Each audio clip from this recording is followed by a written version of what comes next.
I'm just wondering why then, in the Irish context, this isn't a great team. Sure, they haven't won a World Cup, they haven't won a World Cup quarter final, but so what I'm keen to know is if they had won last weekend, and they probably would have won the Grand Slam. So back-to-back Grand Slams would have constituted a great team. I think they would have had a case for it. I think you're certainly talking about it then. So those 90 seconds, due to the fact that they conceded, but it wasn't 90 seconds. They were a patently inferior side over the course of that 80 minutes.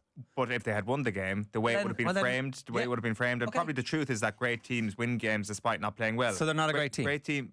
Great teams can play poorly and win the game. But did they manage that? But you're just focusing completely on the result. I'm not. But the performance was terrible compared to what we expect for. If they were a truly great team, they wouldn't have made the mistakes that they made. Like we're down a rabbit hole here, but great teams can make mistakes. But the whole game, largely, like where England dominated them, where their attention to detail was off. We're going to tease out the attention to detail and the mistakes that they made, where their defensive systems weren't good, where they'd no kick chase.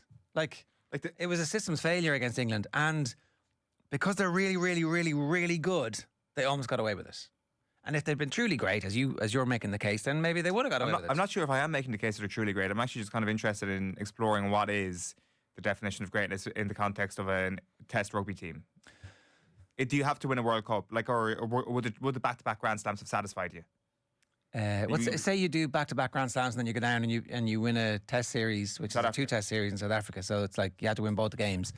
Then maybe you're like touching it there. Sorry, the key question I actually had was, by your logic, Ireland have never had a great rugby team. No, no, because the first team that wins a Grand Slam is a great team because no one's done that. You know? Why is that greater than a team that's won 2 Grand Slams in 4 years? Well, they're not the same team now. Well, 2018, 2022, there's huge similarities between those teams. Well, because the teams who do things first are obviously the Trailblazers. 2023, by the way, 5 years. There is a trailblazing that we were just talking about it all week last week.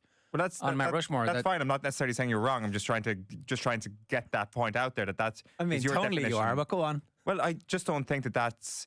I think that by your logic, there can never have been a great team in Irish rugby. Is my opinion. Okay, but I think you're. But I also think your logic is flawed. You're misreading this.